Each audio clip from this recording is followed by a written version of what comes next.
Just please keep Commissioner Baker in your thoughts. I'm understanding he's been upgraded to good condition. And let's keep all of our citizens in our thoughts, especially those who are suffering from a COVID illness. Let's stand for a moment of silence and the pledge.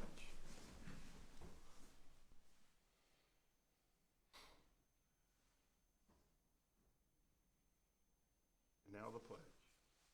I pledge allegiance to the flag of the United States of America and to the republic for which it stands, one nation, under God, indivisible, with liberty and justice for all. Good morning, everyone. I'd like to call today's meeting to order.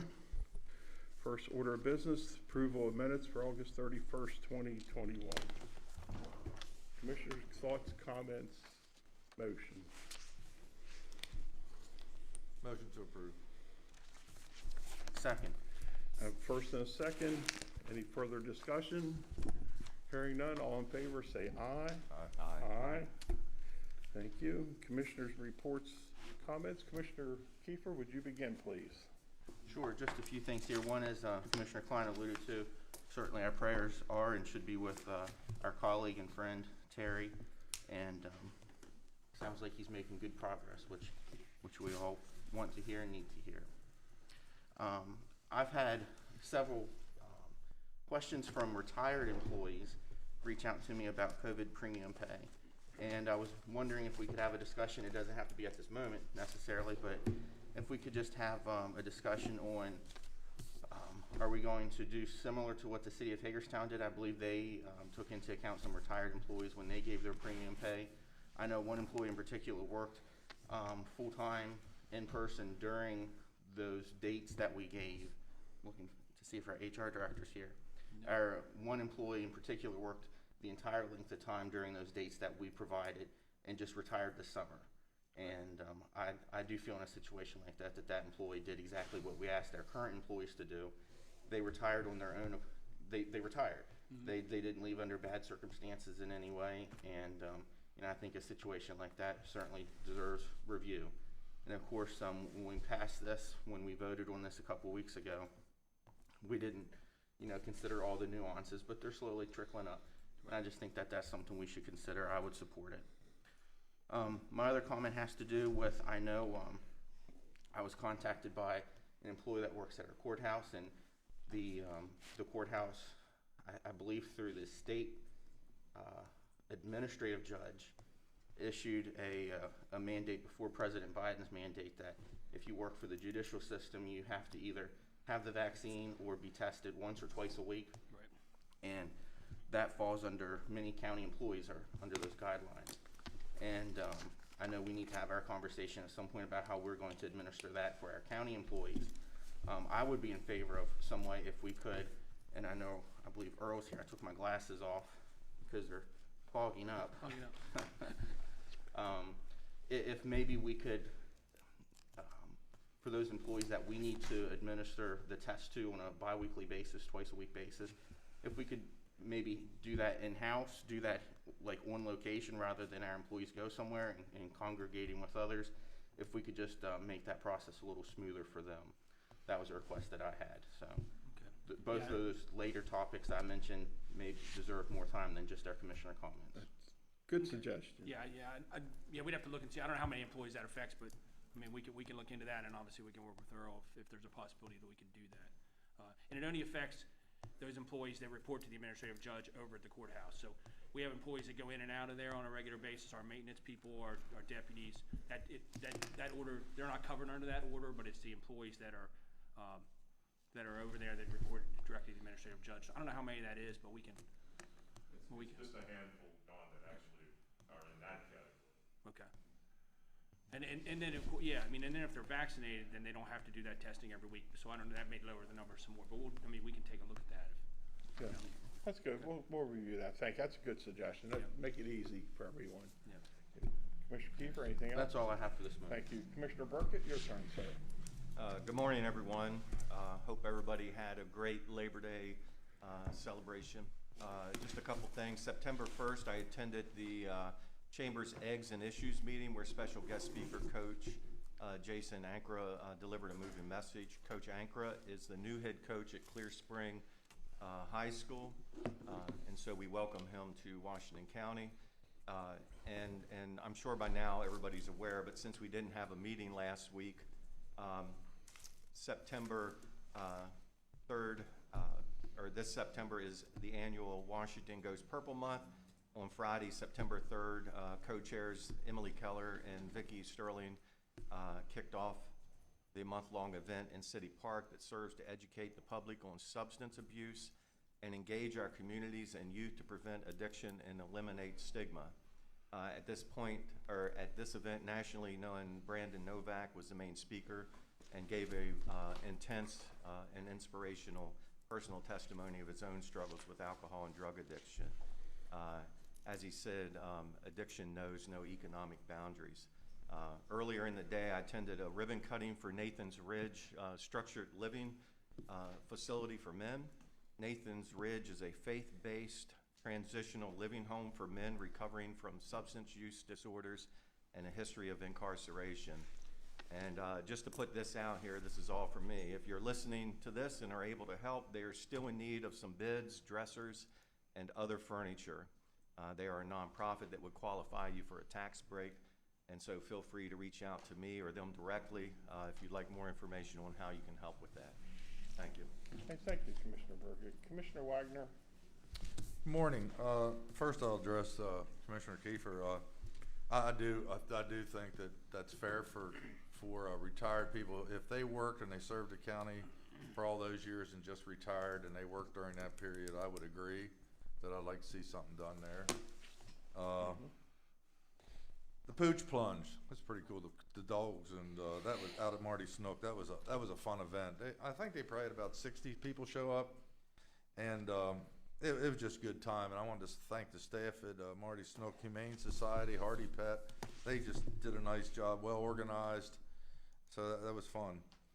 Wings and Wheels was out at Hagerstown this weekend, Saturday. That was about the biggest Wings and Wheels I've ever seen. It was a line maybe 10 to 15 minutes long to get in. And I concentrated sort of on the young Eagles who, they had our local pilots line up, and then they take these kids a ride. It's free, trying to get them interested in aviation. It was pretty good.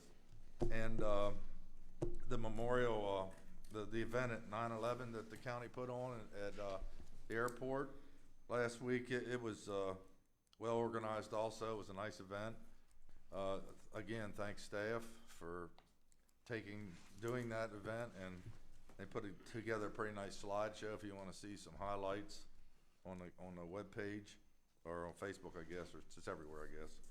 But that was very well done. We had plenty of room, a lot of good distancing, plenty of parking. It was a nice place to have that event at the airport. You know, you can tell I'm sort of an airport guy. So that's all I got. Thank you, Commissioner. For me, great weekend, beautiful Washington County, numerous events. To the highlights, I do want to recognize the folks who organized our 9/11 ceremony out at the airport, all those who organized it and all the folks who attended. It was a very positive event.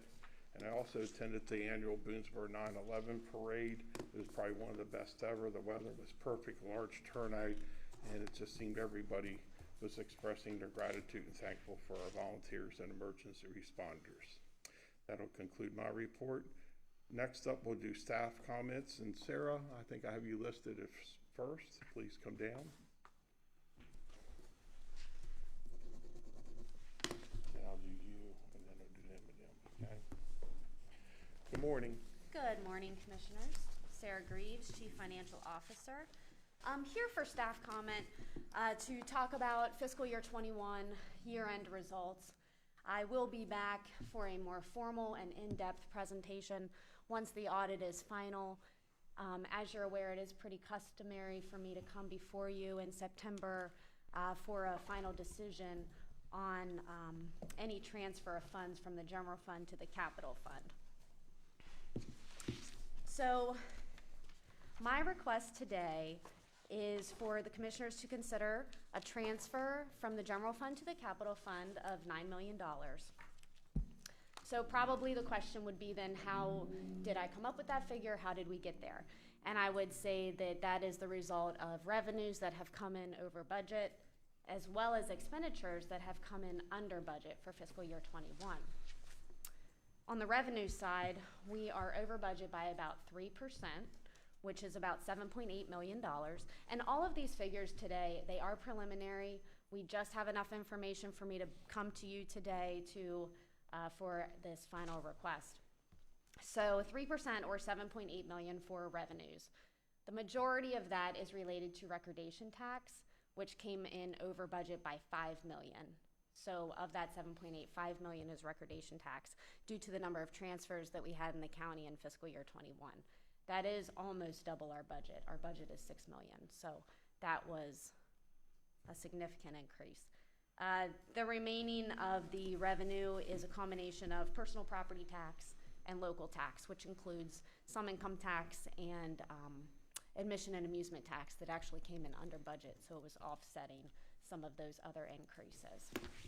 So on the revenue side, we have revenues over budget. On the expenditure side, we have expenditures under budget. Most of those expenditures that came in under budget are related to wages and benefits. The total amount for expenditures under budget is $6.2 million, or about 2.5%. Of that $6.2 million, about $1.1 million is related to operating expenditures. Those are expenditures not including wages and benefits. The remainder is wages and benefits related. $2.5 million of it is related to health insurance, coming in under budget. $1.4 million is related to wages. And then the other $1.2 million is related to other fringe benefits. We are self-insured for health insurance as well as workers' comp. So the county does bear the full liability for those accounts. So, and I would attribute most of that to vacancies within the county for fiscal year '21. I think that's what's driving those under budget figures. We have had significant vacancies in the sheriff's office, the detention center, and 911 communications. One of the reasons that we do typically transfer funds at the end of the year from general fund to capital is to create flexibility for the future. And so that, you know, we can use that funding for one-time expenditures or special projects in the future without impacting our general fund reserve. We don't have to transfer any money today over to capital. The result would just be that that would fall to fund balance, and it would increase our general fund reserve percentage. And so really I'm here today to request a transfer of $9 million, but it is up to the commissioners if you want to change that amount. The only difference is it would change the amount of general fund reserve we have at the end of the year. There was something else I was going to say, and it left me. So are there any questions from the commissioners? Is so you're requesting a capital transfer to capital, right? I am requesting transfer to capital. It's for flexibility for the use of And the the funds. alternative to that would be just, Leave it in the general fund, it'll fall to fund balance. So how bad, what's it look like in lieu of, I mean, we can take it out of capital and move it around anytime we want, correct?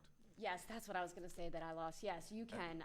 And if you went to general fund, does it look good or bad if you take it out and move it around?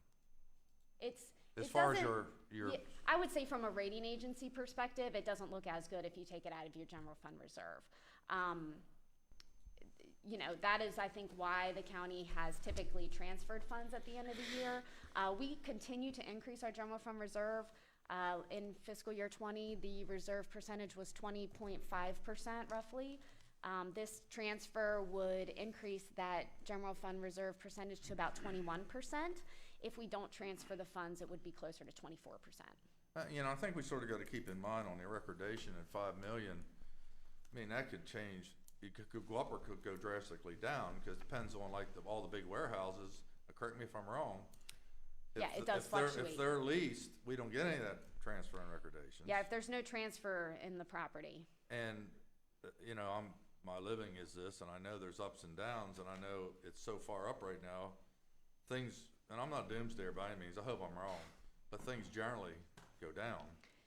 After a big boom like this, they start leveling off. What's the inflation? What do you figure in for inflation? For the future, Yeah. I mean, What do you operate on your budget? Do you figure in an inflation figure? Or? well, because we do an annual budget, there's not as much inflationary factor as a component of that, but I do think that we can all agree that in our economy, we speculate that inflation will rise, given the circumstances. Well, I how's would this say affect if inflation's at 5 or 6%? How does this affect your figures? my figures today. Or in the future, yeah, next budget?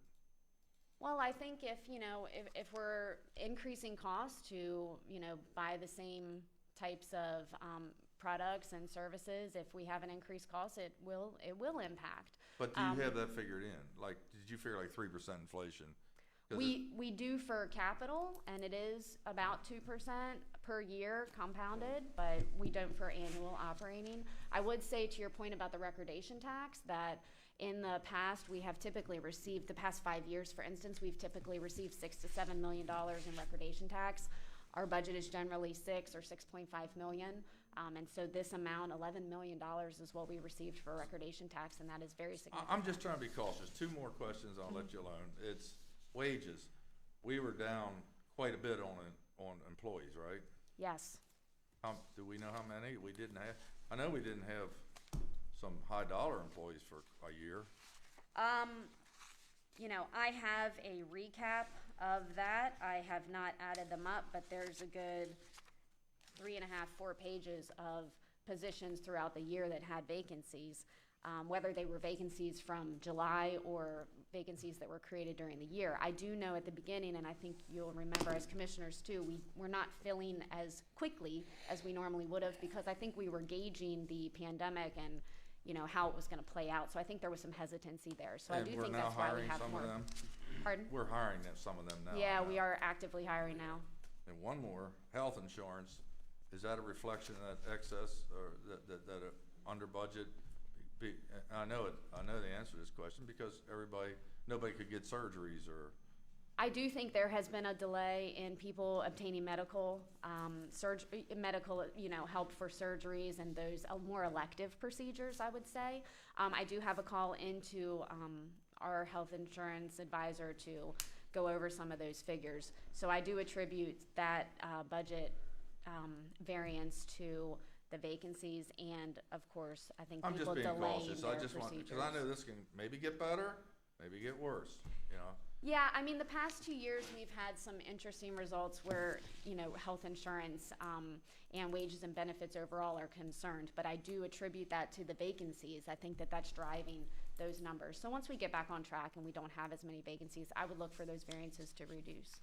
Sarah, if you have any details when it comes to health insurance, I know we've also had a lot of turnover in the county over the last couple years, mainly with the drop or the in-service plan, where a lot of, especially high-level employees with many years of service, have left county employment, and their replacements are typically younger. So the age of our workforce is probably also younger as well, which might be one of the reasons we've seen a drop in health insurance costs. Just out of curiosity, if you can find that data, if you can't find it, if you can't narrow down that.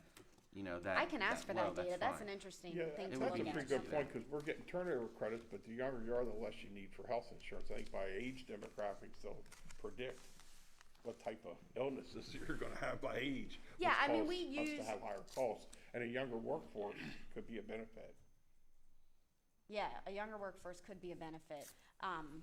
We certainly have a premium that we attach to, our employees, depending on what type of coverage they need. And then because we're self-insured, that can come in above or below. We've had years where, we've had more costs than we have budgeted for. And so I think it is a result of, what your workforce, looks like. And if there are younger employees, I think that would, that definitely would contribute. Mm-hmm. We have had a lot of vacancies this year, though, so I do think that that's one of the primary reasons. And that younger workforce may be, it's me. Sorry. That younger workforce may be a good indication for future costs. Yes, not just looking backwards. I think that, once we find out some more information, right now I really have high-level numbers. I'm trying to dig into some of the detail. This is always kind of how it goes at year-end. It's very congested. We've got some numbers. We need to make final decisions, and then we can really dig into some of those details. I'm hoping to find out more information as it relates to health insurance with my phone call later today, and I'll be able to report back. But yes, absolutely, if we're seeing a change in our workforce makeup that's gonna contribute to lower costs, that is something that we should consider for FY '23 budget. Sarah, two things while we have you here. We mentioned the premium pay for retired workers, so if you can bring that back to us, so we can have that discussion possibly at our next meeting, I think that would be great. But, you mentioned, some dollar amounts to us. Those dollar amounts you mentioned to us, and that's going out to the public, that doesn't show the cumulative amount, because there's been several instances over the last fiscal year where we've identified ahead of time a surplus and we've transferred money to capital. What's the county's position when you look at it at a cumulative basis? Because I think we're being disingenuous with the public when we say it's $9 million. It's a little bit more than that. Quite a Well, bit. yeah, and I mean, 9 million's what I'm recommending to transfer. That would still leave some balance in the general fund to bolster the general fund reserve. So I think that's important to note as well. So if we take into consideration those large transfers that we had during the year, we had a $10 million transfer and we had a $19 million transfer. Those transfers were directly related to income tax, which we significantly reduced for the fiscal year 21 budget because of the uncertainty of COVID. So we did have those two transfers. So that's 29 million. And then, in addition to that, the total that I have today is the 7.8 and the 6.2, which is 14 million. So 29 plus 14, I would say, if you're gonna add those other large transfers. So 43 million in total is the county's surplus? That What would be is- the correct terminology? I wouldn't consider it a surplus at this time because we did We've the transferred it, transfer but and it's obligated. surplus And over the budget, right? We Original budget. decided to, Over original throughout the budget. fiscal year, we've taken savings and have allocated to that, but still, over our original Original budget, budget, yes. $43 million. Yes, Okay. yes. That's significant. Sarah, how much of that do you think would be one-time money? Yeah, I mean, certainly I mean, we'll never see that again, or what do you think we'll never see again out of that money? I mean, there, that's a good, you know, savings. If I was saving at my house, that'd be pretty nice. that is significant, and I think it's important to understand that that was derived from very unique circumstances for fiscal year 21. And that's something that I can come back and provide a detailed and in-depth report when I do would my like to know 21. how much of that could we expect next year or the following year? Well, keep in mind, income tax has already been reduced from 3.2% down to 3%. We're gonna see part of that impact in 22, we're gonna see the full impact of that in 23. And we have to start paying the Safer Grant when? About 3 2.8 years. million? So that'll be about 3 million, I believe, or 2.5. What year does 3 that million. begin in? Again, refresh our memory. I'm sorry, what was that, sir? When do we start paying for the 30 firefighters, other than the Safer Grant? Well, 21, 22, 24, probably fiscal year 24. Was any of that COVID money we just talked about to go put into transferred? Well, unemployment was, there was stimulus that increased unemployment benefits and they were taxable. And they have been taxed and the counties receive distributions from that. And that is now non-taxable. And so there have been distributions that the county has received that the county will have to pay back to the state. I guess I'd like to know sometime how much of that is directly related to COVID. That's very difficult to answer. I can give you some estimates. I don't want exact, just hypothetically. I don't care if you're within $1 million. You know, just get me something I'll know how much, because hopefully COVID won't be here for the rest of our life. And I'm curious to know how much of that money is generated because COVID, Okay. or Can I? a roundabout. Can Randy says, I hope I'm not being too negative. He hopes he's not being too negative. I'm more of a positive person, and I see all this as positive. And I was talking to somebody else, and coming from the business world, I call extra money profit.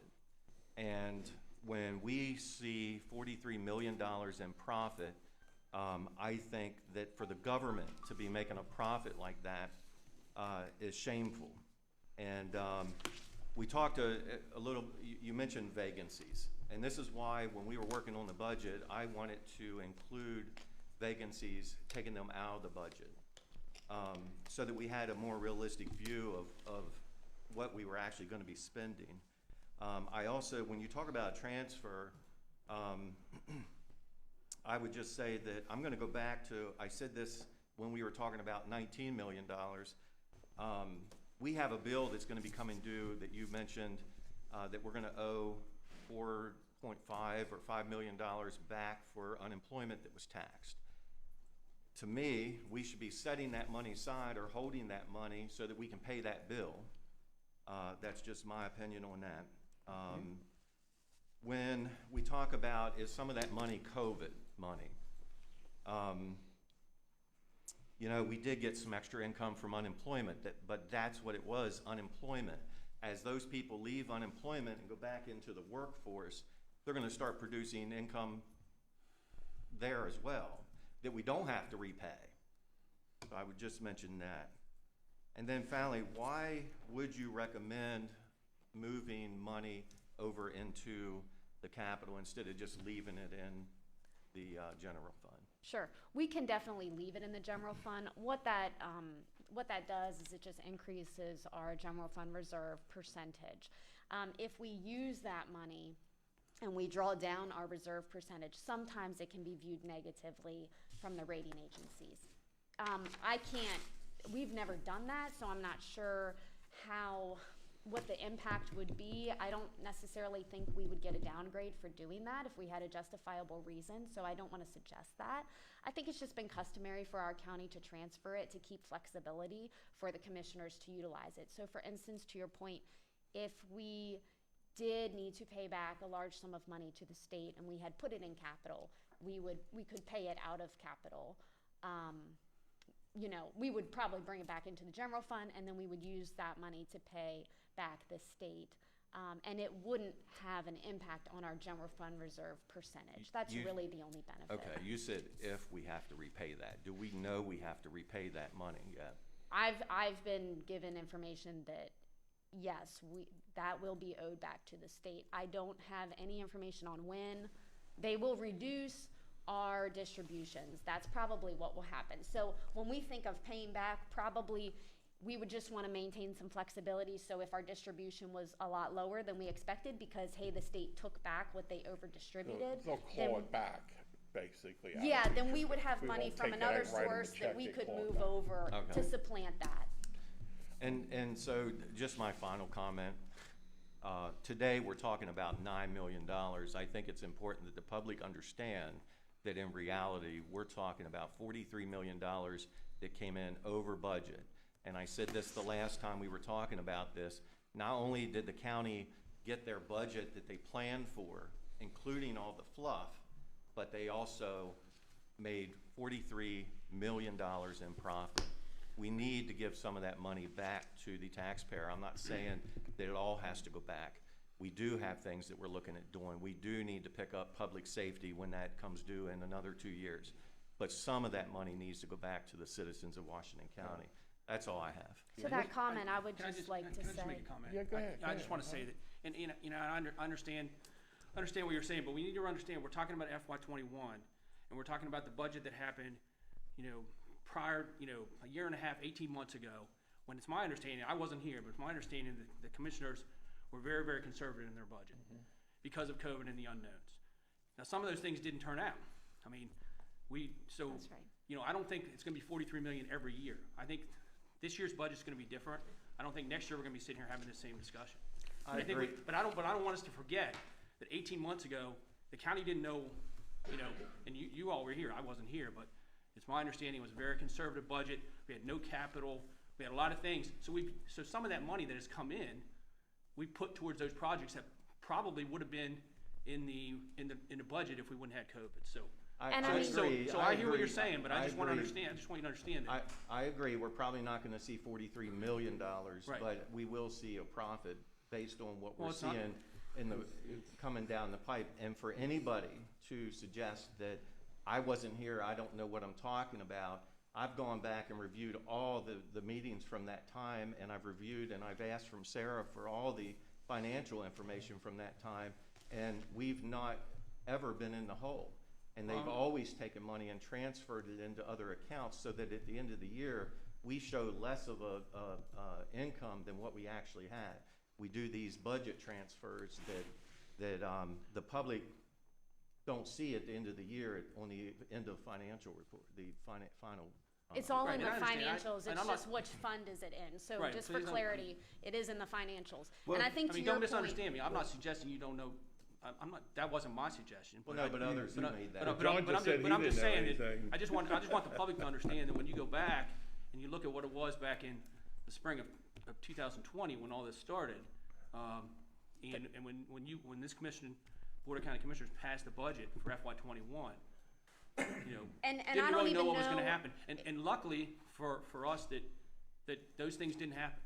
And I don't even know if very conservative is the right word to use when we're talking about the FY '21 budget. There were many things that did not get funded. Capital, there wasn't any capital Right, so funding maybe that that's more year. There appropriate. wasn't capital funding the year before. And so this year, it's wonderful we were in a position to put money back into capital, because this was not like over and above. This was, hey, we should have been putting money in the last 2 years into capital. So we're really just filling that hole. I think there are needs that, you know, I think that the FY '21 budget's not one that you would want to have recurring either. And I made a presentation a couple months ago where I showed the increases that we have had in our operating expenditures over the last 2 years that we need to prepare for the future. So I think that some of those increases are very significant, in the millions of dollars, and that's something that we need to keep in mind, and not just pay attention to the $43 million figure and just extrapolate one thing from that. There were reasons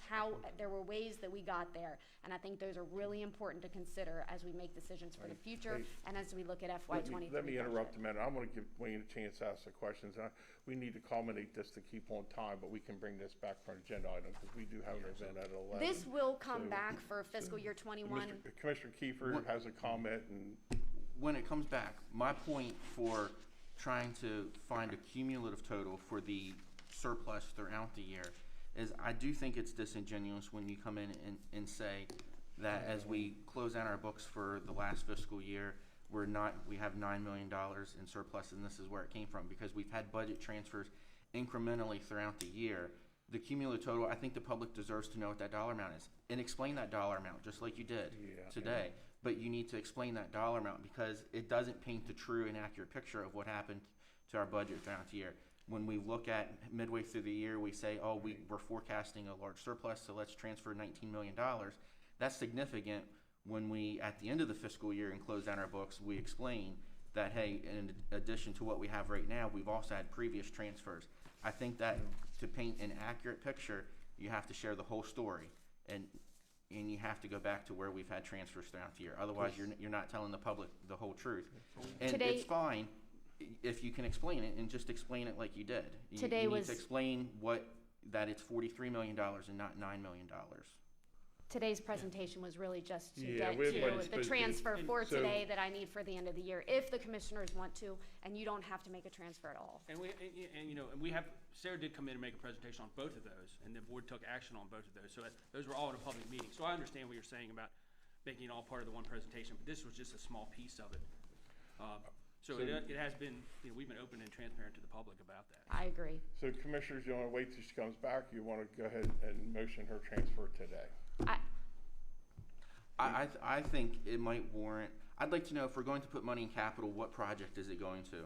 One project I would like to see funded again, I've heard from our first responders that the apparatus reserve fleet that was taken out of our CIP budget a couple years ago, that's still needed by some of our companies.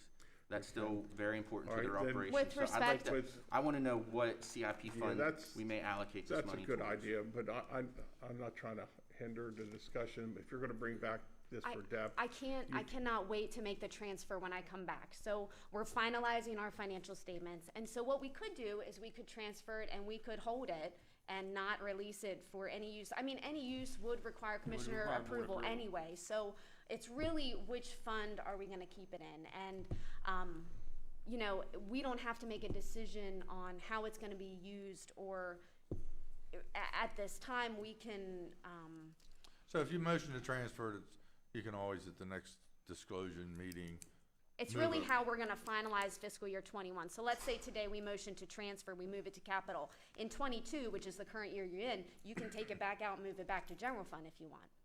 Right. It's really just how I'm gonna end the year for our financial statements. Right, nobody, I mean, nobody can, It's staff not can't use that money. irreversible. The commissioners would have to approve whatever project they want to. I'd motion to transfer. Okay, is there a second? As presented, are we transferring to the CIP or transferring to reserve? 9 million to capital, to the capital fund. Is there a second?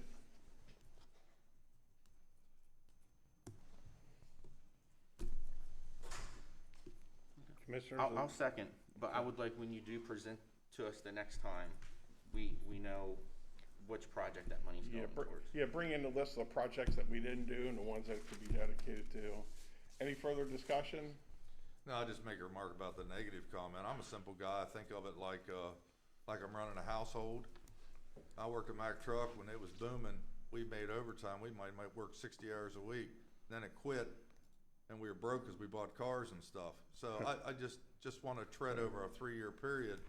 I'd like to see that projection sometime. Yeah. Well, and on another positive note, with this additional revenue, we won't have to borrow money at high interest rates to do projects. So there's good and bad to each. So come back, I have first and a second. Any further discussion? All in favor, say aye. Aye. Aye.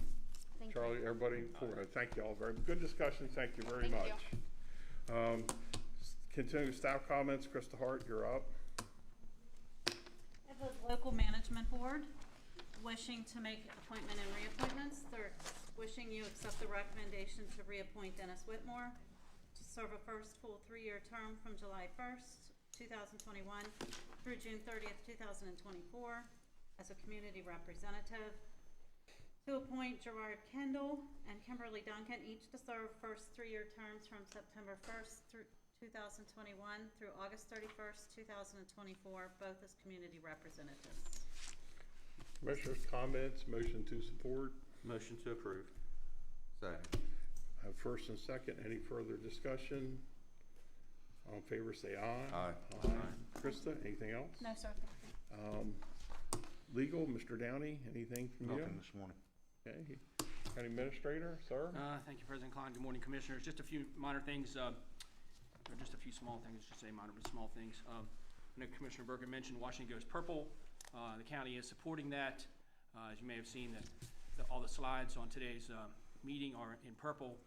And I think on our social media site, the George symbol is in purple, and we are encouraging our employees to wear purple on Fridays and to support this cause. So thank you very much for that. Also wanted to mention that the United Way Day of Caring is this Thursday.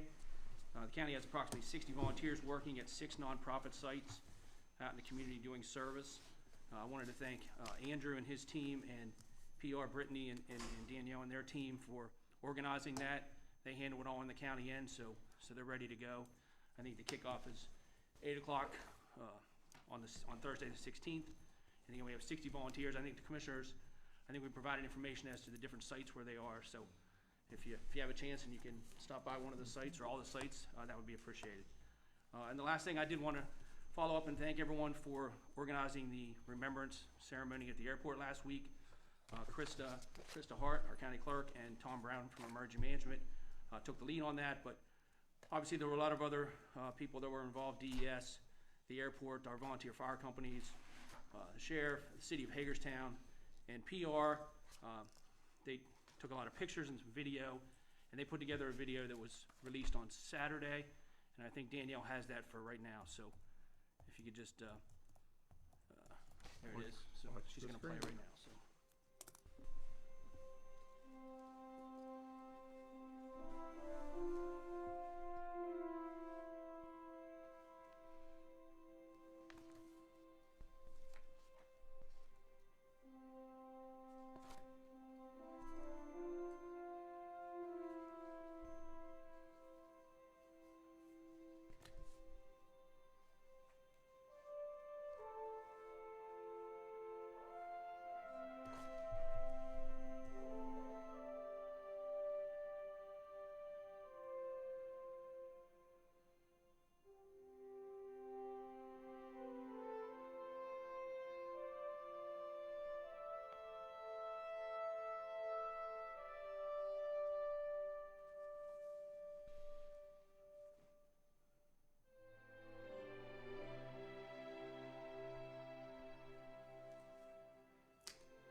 anything else? That's it. Okay, next, we'll begin with citizens' participation. Any citizens wish to come forward?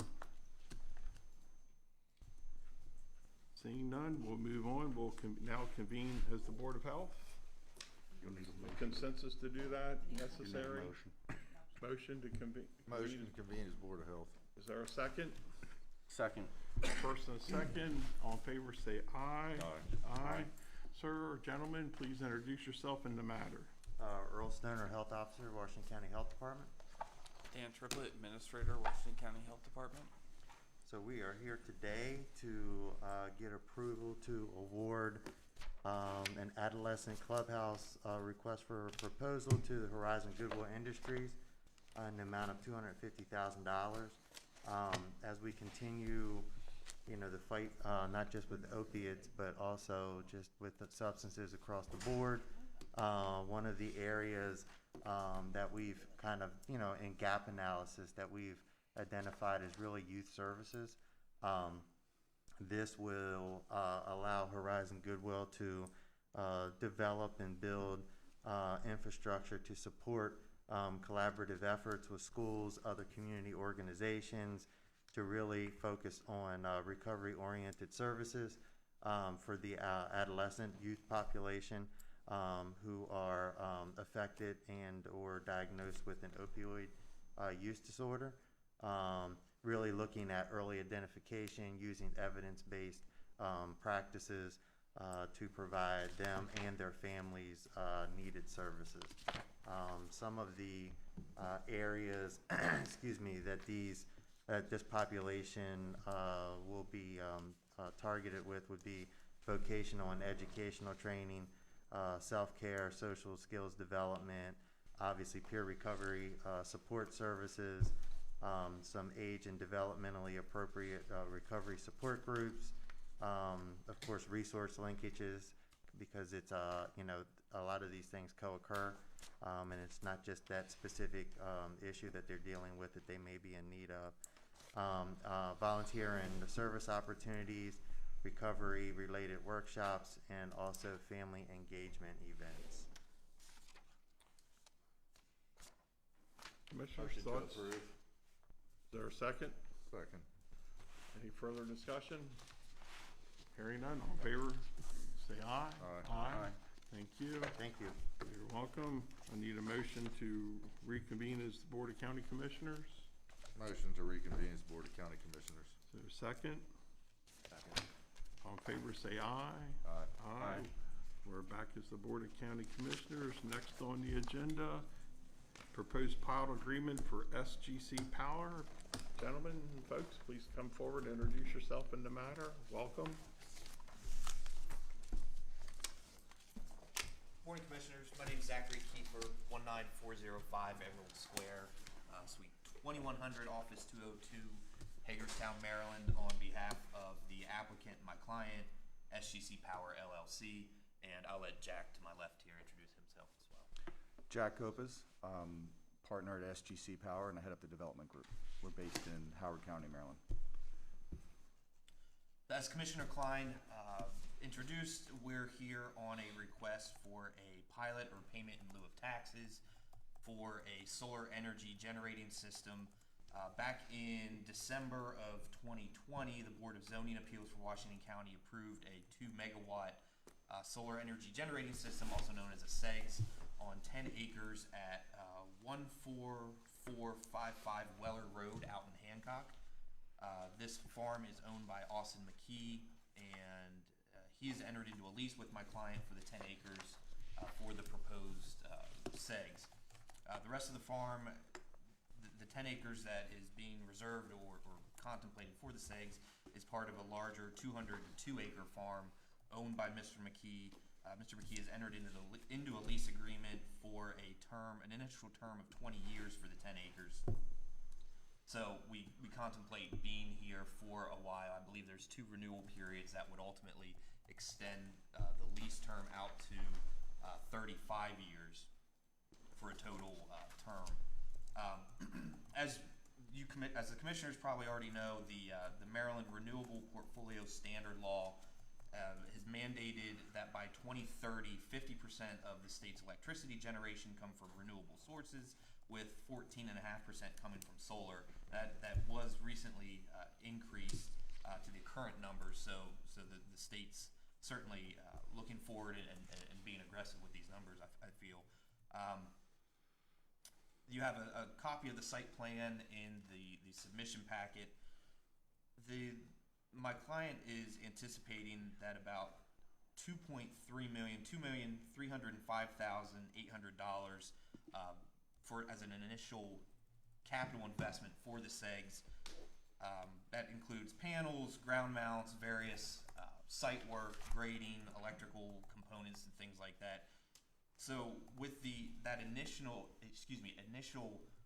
capital outlay, capital investment, the state legislature has enacted a section of the Maryland Code that allows a Board of County Commissioners to enter into a pilot agreement, payment in lieu of taxes, for both the personal property and real property taxes. That's what we're here for today.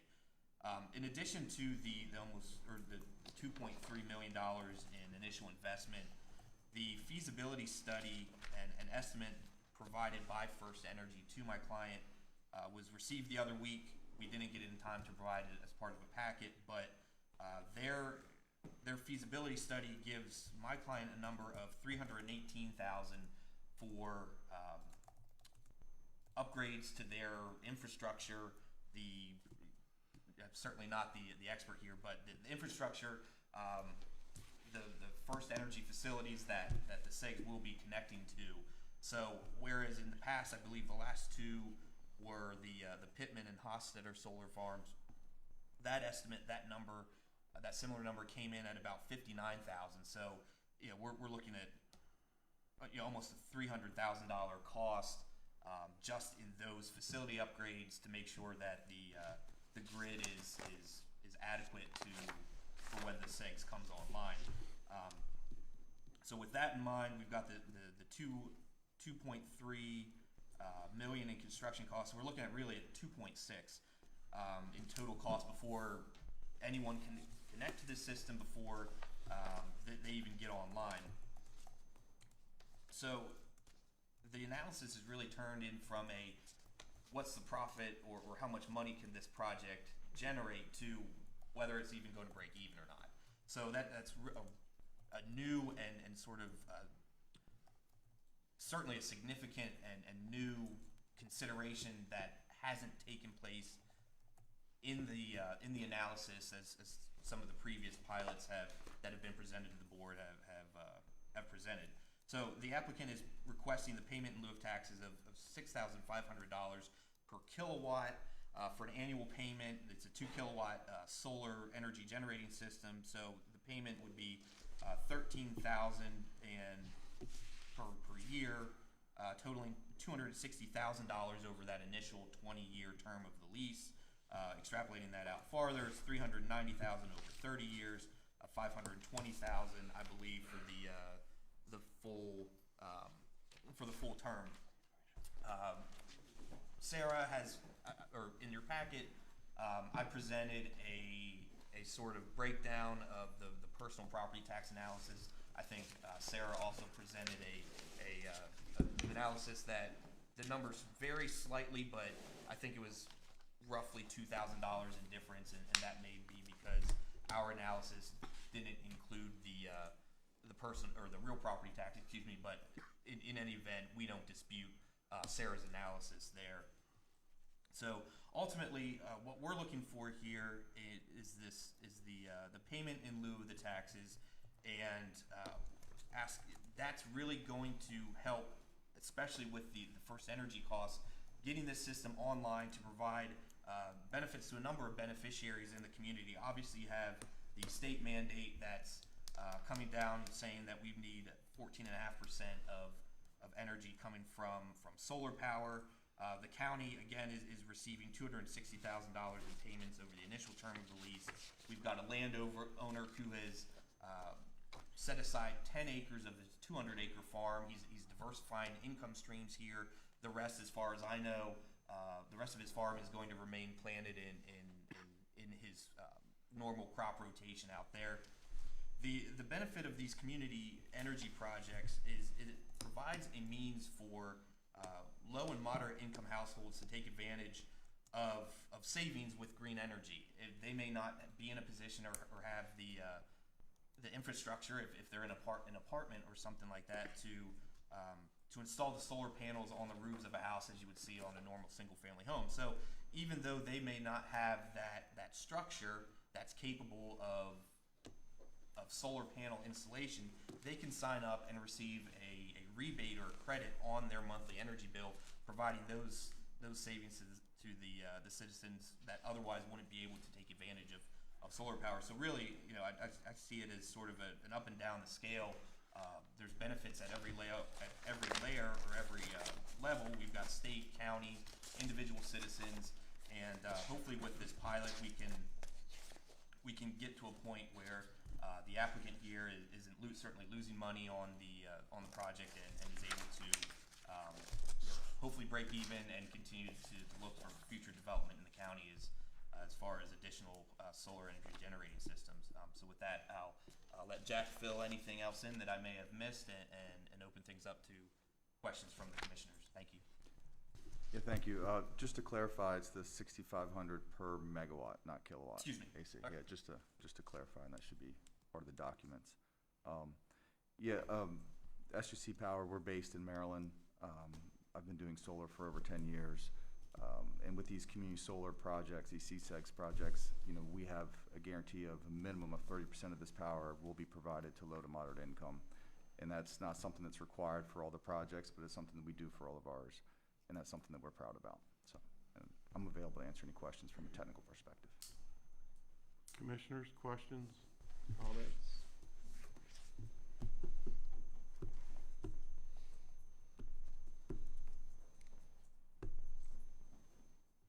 Just to let it be known, I plan to abstain from this vote due to potential conflict.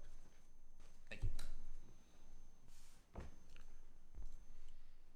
For me, being one of the new guys here, I've only been on the job for 6 months, and receiving this on Friday, I did not have enough time to bring myself up to date on this.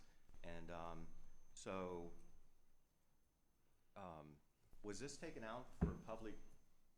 Is this one of those things that they take out the public comment to decide whether? Planning Commission, this come from the Planning Commission.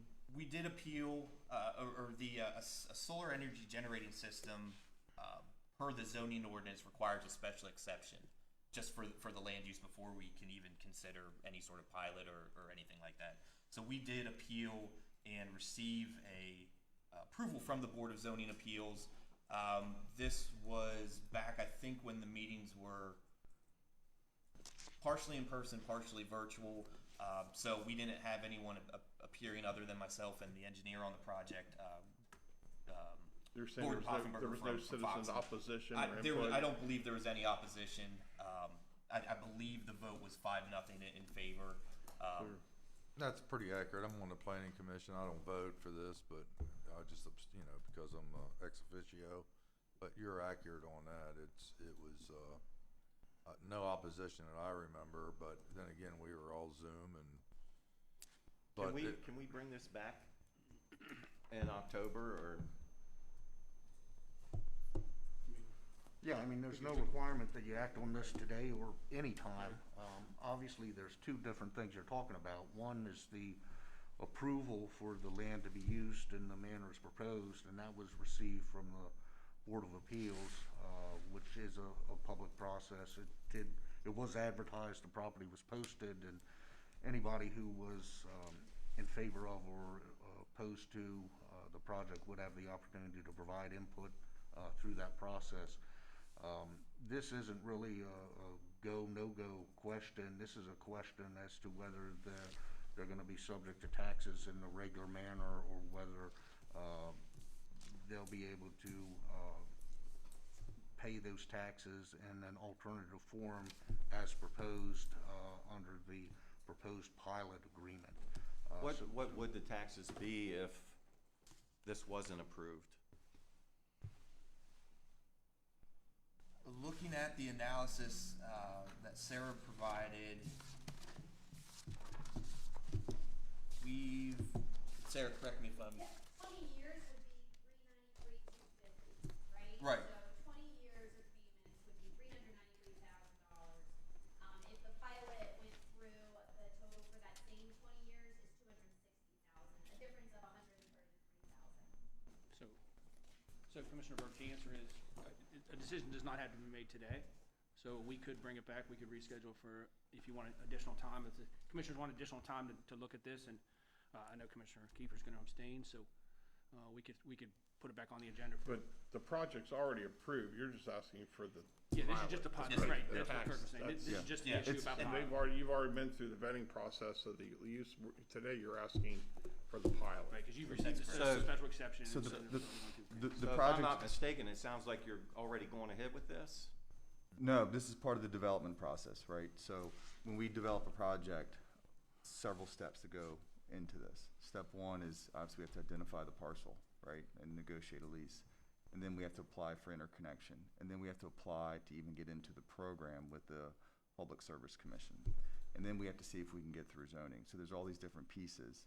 And then once all that happens, now we're going for, we have to discuss the pilot. And then we would go out to bid for the different contractors at that point. So you've been through that whole first step you First just step, said? yeah. And have you signed a lease with the homeowner? That's correct. So we have a lease executed. We have, Contingent on anything? so it has an option built into the lease. And so that we have a development period, which is typically a 3-year period. So at any point in time in that 3-year, we can cancel the lease if we can't get through these steps.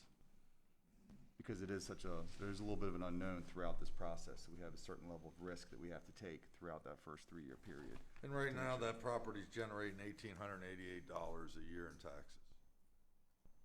I don't. No, it would be I don't know less than that. that. I think it's.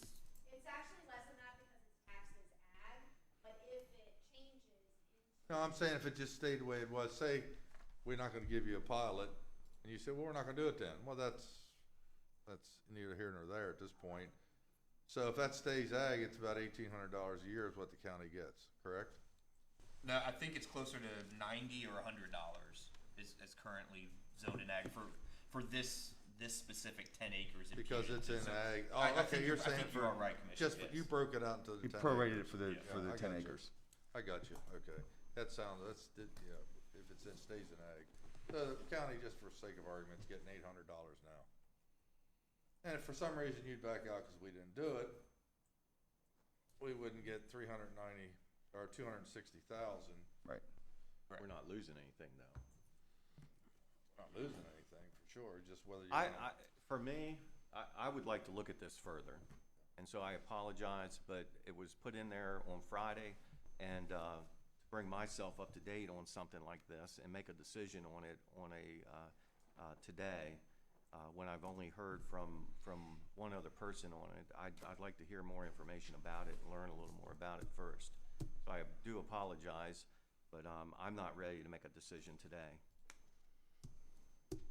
That sort of kills it then, so we'll have to come back. Yeah, just remember, we always have somewhat of a courtesy amongst the commissioners if there's one that really wants to wait. And I'd always like that to be respected by others in the future, but if you wanna wait, I'll yield to that, but, How long? all right, How long you? all right. We meet the next 2 weeks, then we don't meet October 5th, then we meet October 12th. October 12th. All right, gentlemen, I think you heard the consensus right now. Based on a request by one commissioner, we're gonna yield and wait, and bring you back.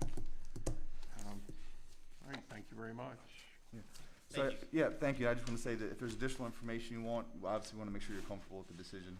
We're available for card? whatever that process is. Yes, I have a card. Okay. Right, absolutely. Thank you. Thank you, Commissioners.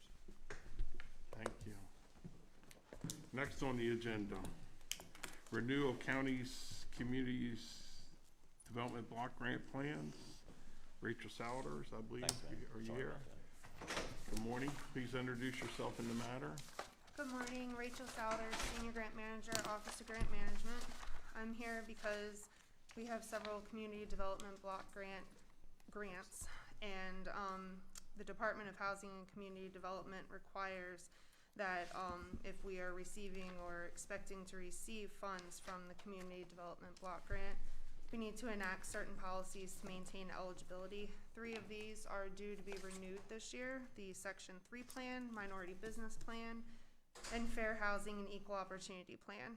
It was required that they must be current and effective for a 3-year period, and as we last renewed them in September 2018, they need to be renewed this month to maintain compliance with DHCD regulations. Going forward, the requirement's been changed to a 5-year period, so we won't need to renew them again until September 2026.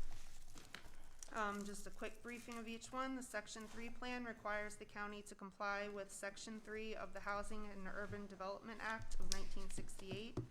Section 3 requires the board to ensure to the greatest extent possible and consistent with existing federal, state, and local laws and regulations that employment and contracting opportunities are provided to low and very low-income persons. Section 3 applies to all contracts awarded for CDBG-funded projects exceeding $100,000. The Minority Business Plan requires the county to make good faith efforts to contract with minority business enterprises and women-owned business enterprises when contracting for goods and or services for projects utilizing CDBG funding.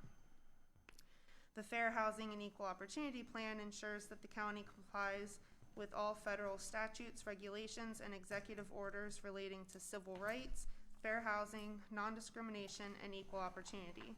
As part of this plan, the county will further fair housing in our community by upholding a Fair Housing Proclamation and celebrating the month of April as Fair Housing Month each year. If the plans are not renewed, we will no longer be eligible for CDBG funding. Does anyone have any questions? Motion to approve or comments? Motion to renew the county's community development block grant plan. Is there a second? Second. First and second, any further discussion? Just a question I have, I support this, by the way, but I'm surprised veteran-owned businesses aren't part of the CDBG requirement. I don't know off the top of my head if it is one of the required ones. Not all of these, unfortunately, are on the same schedule, so these are the 3 that are required to be renewed at this time. That could very well be one, and it's just not due at this moment. There are numerous plans that we have to have current and updated. Understood, thanks. Okay, first and second. No further discussion. All in favor, say aye. Aye. Aye. Thank you very much. 4A. Next up, welcome back. Please introduce yourself and the matter. Thank you. Still Rachel Souter, Senior Grant Manager, Office of Grant Management. I have with me Captain Mark Knight from the Washington County Sheriff's Office. Morning, Commissioner. Morning. Morning. We are here because the Washington County Sheriff's Office is requesting approval to submit an application to the Governor's Office of Crime Prevention, Youth and Victim Services for grant funding under the Edward J. Byrne Memorial Justice Assistance Grant Program in the amount of $30,095 and to accept funding as awarded.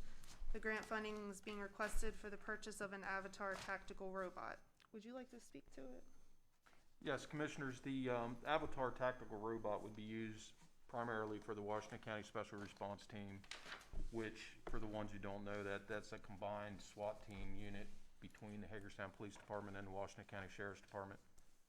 We've been in existence since 1998 when the sheriffs at that time and the chief decided to come together and put our resources together to make this actual team who responds to drug search warrants and serious events, violent crimes within Washington County, and of course we've been used in neighboring counties also.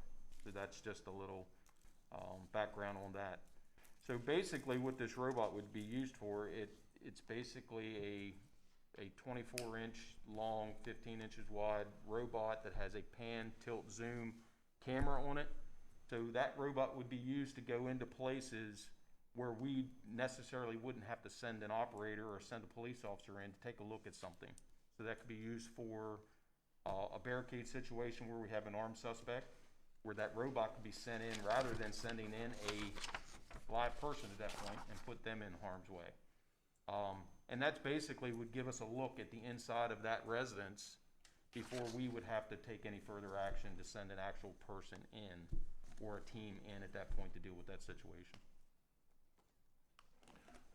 Commissioners, comments, thoughts? Motion to approve the funding. Second. Have first and second, any further discussion? Hearing none, all in favor say aye. Aye. 4-0, thank you very much. Thank you, Commissioner. Thank you. Rachel Souders, I think you're back. Please introduce yourself in the matter. Rachel Souders, Senior Grant Manager, Office of Grant Management, and Linda Spence, Business Specialist with Department of Business Development with me. We're here because in March 2021, the State of Maryland Department of Commerce awarded Washington County $12,516.41 in State Relief Act funding to be granted to local businesses to assist those businesses in setting up sales frameworks and offering telework opportunities. Since then, additional funds have been made available under the Federal American Recovery Act, and now the Department of Commerce is prepared to award Washington County $125,164 in grant funding to be used for the same purpose. Priority will be given to applicants that have not received prior funding provided by the Maryland Economic Development Assistance Authority and Fund, or from the COVID-19 Small Business Emergency Loan or Grant Program. Upon acceptance of the grant funds, the Department of Business Development will distribute the funds to eligible businesses via a grant application process. Did you have anything you wanted to add to it? I do, thank you, and good morning, everyone. Wanted to let you know that we are in the process of finalizing the application, so it's not actually ready to go out to the public yet. We anticipate doing so in the next 2 weeks, but we want to make sure that everything in the application goes with the requirements of the grant. So hopefully in the next 2 weeks, we'll be able to release that and open it up. So you want us to motion to accept the award? Yes, sir. If awarded, when awarded. Yes, sir. Commissioners, thoughts, comments?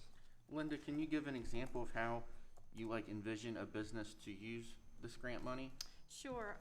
The stipulations in the grant require any business, it doesn't have to be an IT business, any business who increases their online sales, developing a website, putting a online sales portal in their system online on their website, can access that money. So it's to pay for expenses that are occurred or accrued for that. Also, creating telework and remote work programs for their employees, so they can access money for that. Okay. Commissioners, any other comments? Motion to approve. Is there a second? Second. Have first and second, any further discussion? Hearing none, all in favor say aye. Aye. 4-0, thank you very much. Thank you. Next up, you're welcome, thank you. Next up, utility budget transfers, Mark Bradshaw, please come forward, introduce yourself in the matter.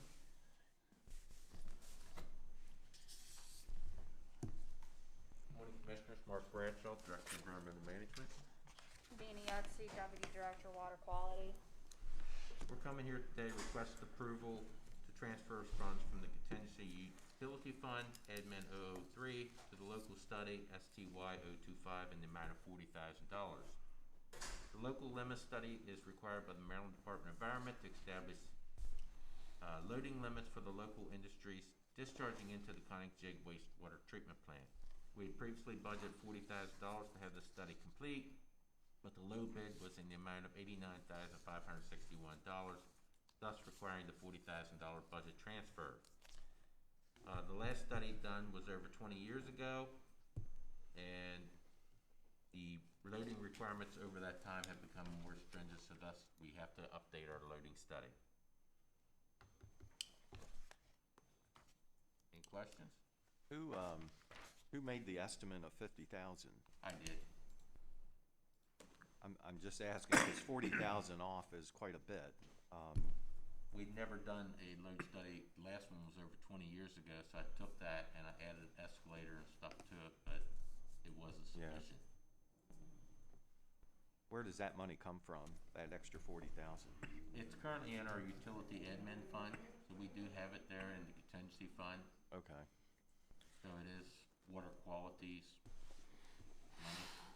How much is usually put into that contingency fund annually, and how much is usually left over or used? Over the last several years, I don't believe we put anything in the contingency fund. We've kept it flat for at least 3 years. So this was left in there from previous budgets. So we don't really use it all that often, and if we use it this time, it's not going to impact in any way? We tend to only use it whenever something like this come up that we have to do and we don't have the adequate money. Okay. What's currently in that budget? What is that amount? I don't have my budget sheets with me. All right. Motion to approve. Is there a second? I'll second. First and second, any further discussion? Hearing none, all in favor say aye. Aye. Thank you very much. Thank you. Next up, Joe Baker, application for zoning text amendment. Please come forward. Introduce yourself in the matter.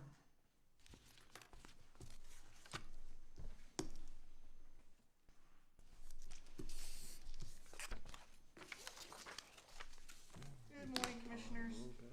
As stated, we've come back today to get a decision on the rezoning case.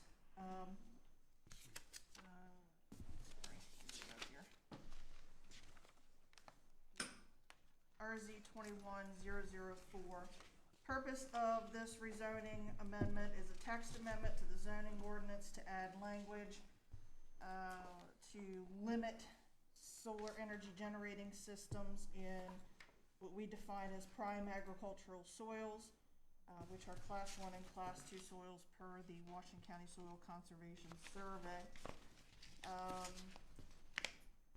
the last meeting, we had our hearing, we presented the information, no comments have been made in for or against, so we're here today to for your decision on the matter. I think we discussed it pretty heavily. I motion to approve. I second. I have a question. Over the last few months, years, commissioners, and most recently, the commissioners took action to appeal the decision of the pertaining to the Searfoss area solar field. This is something that was kind of asked for in review of making that decision by the Public Service Commission. And I may not be stating that correctly, but they were looking to local guidance from the counties as to where we have preferential land for such a solar field. Are we going to notify either the administrative judge or whoever might be the next person to hear our appeal of this? Is that appropriate to make them aware of our new updated zoning ordinance? I don't know that they can use that as evidence at this point in time because the entire case has been heard prior to this rezoning request. We still can send it to them. It doesn't mean whether they use it or not, though. I mean, this really doesn't have any impact on the regulatory approval process. This is a policy prescription that's going into the zoning ordinance to indicate where the county prefers SEGs to be placed. The Public Service Commission is required to give due consideration to the county's regulatory structure. However, the point of perennial solar is that while they have to give due consideration to the county's zoning and planning requirements, at the end of the day, for solar energy systems that are larger than 2 megawatts, it is a PSC process that preempts whatever we do at the local level. So really, I think this is something that should be looked at as a way of going forward, that yes, the Public Service Commission, when they evaluate these, should take this into consideration in future cases, as well as cases that are the small cases that continue to be regulated by the county when they go to the Board of Zoning Appeals. This obviously would govern placement in those cases. So this potentially could have been considered if we had something like this in place ahead of time? It would have been, yes. Now it's after the fact. We still could send it to them even though it's after the fact. I mean, but anyway. All right, have first and a second. All in favor say aye. Aye. Aye. Thank you very much. Thank you, Commissioners. Next on the agenda, Mr. Etchison, you are up. please introduce yourself and the matter. Morning, ladies and gentlemen. Larry Etchison, Director of Human Resources. Before jumping into this ARP, I just want to take 3 seconds for our citizens and taxpayers and the outstanding healthy discussion that was earlier in the day during staff and regards to younger adults needing less medical care is absolutely a true statement, and that can be a savings, absolutely. I just want to make sure that our public knows that we do not discriminate based on age in either recruiting, hiring, promoting. Just want to make that clear. I'm sure that wasn't the intent of the conversation, didn't take it that way. I just want to make sure that everyone understands that. If I could just clarify, Larry, since you mentioned that, I think that should be considered only as a tool for when it comes to budgeting. And the fact that we have had a large turnover of senior level employees who have been with the county for more years than I've been around. Absolutely. Alive, that, you know, we're losing that talent, but usually the people who step in to fill those places are not someone that's at retirement age. So, you know, I think those numbers do have a factor in our budget, not in any way that it's a discrimination tactic at all, but the fact that, you know, if our employee population ages a lot less because we've had a large precipitous retirement of recent years, that has an impact on our budget, and I think that should be planned into our numbers going forward. I couldn't agree more with you. I've had organizations that an average age of their 20s versus Not to their cut 50s, this off, but and it definitely Larry, has impact. I just want you to go continue. I'm not to rush, but that's for another time. Yes, sir. I'll stay on, that's because we're due somewhere at 11 o'clock at a very important event. All right, so absolutely. So I brought forward the ARP today regarding a minor change to this short-term disability policy. As highlighted in the ARP, it's the last page, sentence that's highlighted. I'd like to have the board's approval to make that change to the short-term disability policy.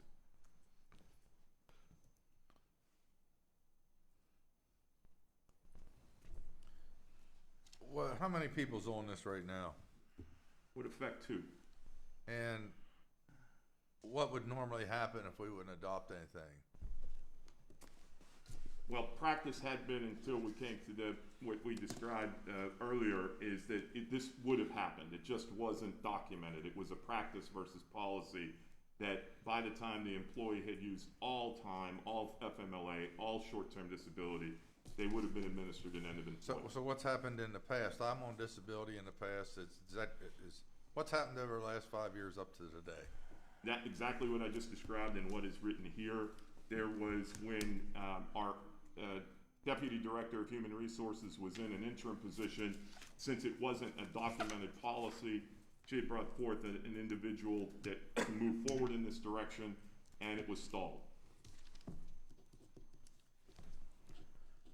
Are we penalizing these 2 people now, and can we start, if we even consider this, what happens to them? Well, it would be discussed and they would be notified of this change. Obviously, we don't do it on a drop of a dime, but we have to have that conversation. Both of these individuals would though be part of the ongoing issue. Retaining it could go into infancy, sir. So you're saying this could last for eternity? Yes, sir. Right now it can, sir. Motion to approve. My question is, we haven't had a time limit on this, right? It's been open-ended. Well, it wasn't. It was a practice, sir, coming up into this. It wasn't. You need a second. Charlie, I think Charlie made a motion. You want to withdraw your motion for a moment so we keep I'll talking? withdraw the motion. Yeah, thank you, out of politeness and respect for you, okay? Thank you. All right, I'm sorry I missed your That's answer. all right, Mr. President. Up until the most recently was a practice and it was just being done. It just wasn't documented in a policy, sir. Okay, so there's no 1 year after everything expires No, rule sir. or anything. So, we sir, need to remember keep- that they go through all of the paid time off, including the extensive sick leave, they have the time that they have with short-term disability, and then if they go into the long-term disability, which is, again, they can have. Guess what my question is, what's the benchmark to end this per person? Once all time has been used, including the short-term disability, sir, that would be the benchmark. Who will decide this? By policy, or is there Well, this staff? is now policy. I would make the recommendation, it's reviewed then by what we're stating here by the county administrator to make sure all the Ts are crossed, all the notifications Yeah, done. see, everything's been done. I don't agree with that part. So I'm gonna vote no on this today till we straighten out who's going to review, who makes those recommendations, who's part of the panel to make that decision, final decision. So, Mr. Burkett, I yield back to you if you want to make a motion, but my vote will be no, I need to know who will be on the panel to make these decisions. I thought that we had already went over this once, and I thought that. Yeah, I didn't, Yeah. I thought we were more actively involved with the final decision. I thought that all this was doing was saying, okay, at the end of this time, in other words, there had to be an end date to this. What is happening currently is my understanding, but, is that this kind of just goes on. Because maybe people are allowing emotions to get involved or whatever, but that what Larry's doing here is setting a standard that says, you know, you're using up all your time, it's time that this end. And this is a very. So is that my Yes, you're absolutely right, sir. It's a very, very standard. What's the specific time? Well, I mean, Does it apply to everybody in general? You just said you're all going to approve it. So is it 1 year after it's all expired? Is it 6 months? Is it per individual? Are there exceptions made? Who makes the final decision? You said in county administrator. Who else is going to be involved in that decision? Larry. Who has oversight over that decision? Larry, could you maybe add something here that says, once all these avenues are exhausted, employee will be given 30 days notice that this is ending? Is that Sure, we can make that. possible, or? Sure, But absolutely. who makes the final decision? Who's part of that review? Is Well, my it would just be question. policy that whoever is the, But is it just change per individual? Is it different per Well, individual? no, I that's- think it just, when it happens, sorry, I didn't mean to interrupt you, go but ahead. I think when it happens, when it gets to that point, so when he's talking about, when he gets to a certain point, and that's what we're talking about, when all the leave has been exhausted, then the HR team, they would be the ones that would know that. So they would make a recommendation. I think the reason he was coming to me was to make sure, that I would make sure that we were at that position. So once we're at that position, so it's not gonna be any subjective thing on my part. It will be like, have we gotten to this point? And if we've gotten to this point, then it would just occur by policy. I think that's what you're saying, right? Correct, that is. If we don't have a standard policy, which has been the practice and as the attorney said, which is a standard practice and is a legal movement in the previous meeting, you have then folks that could be receiving benefits, those that maybe wouldn't be receiving benefits, and now we set up a lot of problems with that as well.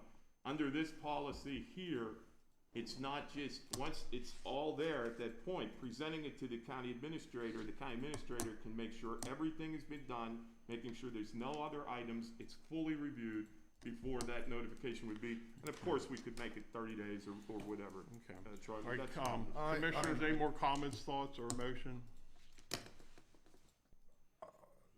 I can go. If someone seconds, I'll do discussion. Well, I mean, just to put this in perspective. Okay, was that a motion?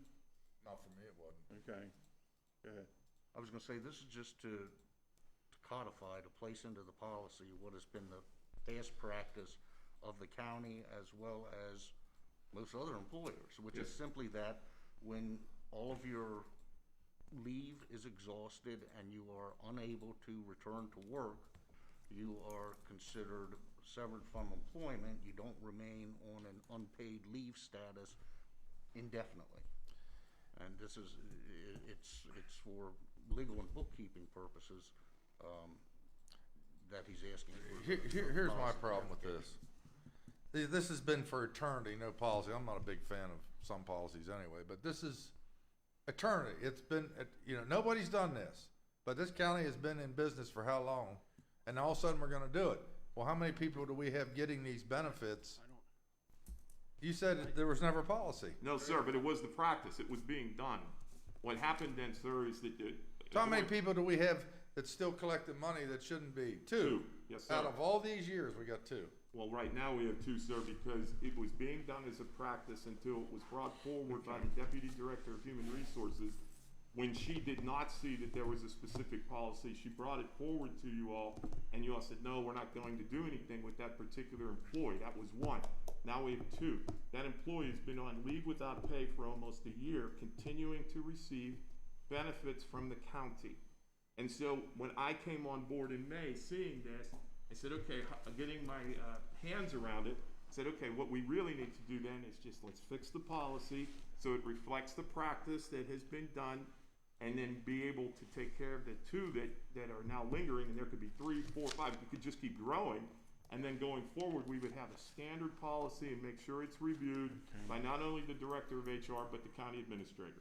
All right, commissioners, any motion, more I comments? know we're running late. If I could ask a question. Yeah, that's the only reason. Thank you. Larry, of those 2 employees that we have now, who decided to keep them on? And Are we do we do the same with borderline? every employee? Did we have other employees in that situation that we know that we've told, no, you can't continue to receive your benefits or, and Because from my absolute understanding, sir, this was being done as a practice beforehand. Once that event happened where the deputy director of HR came forward. You just have to speak in generalities, don't mention I am, names. that's what I'm Yeah, I saying, know. I'm not mentioning I'm just any reminding you. names, sir, thank you. Yeah. Once that came forward, HR didn't do anything with that particular employee, and now there's another. so is the practice for the employee who's exhausted their leave, do they pick up the cost of the insurance, or No, sir. what's the practice? Does the county continues to pay? Everything, sir, all the costs doesn't get any kind of a collection from the employee, that is correct. Okay, let's bring this to an end. Is there a motion or Can we, discussion? can we bring it back in a couple weeks and add some sort of definite deadline that they'll be given 30 days notice once benefits have been exhausted? I don't know of any business that indefinitely covers their employees after they're gone. And so. Yeah, I'm in agreement. Let's come back to some more specific language. That's a nice suggestion. We'll go back, we'll look at the. Yeah, I appreciate the discussion. Okay, thank you. Gentlemen, I need a motion to go into closed session. Motion to go in closed Is there session. a second? Second. All in favor, say aye. Aye. Aye. Thank you very much.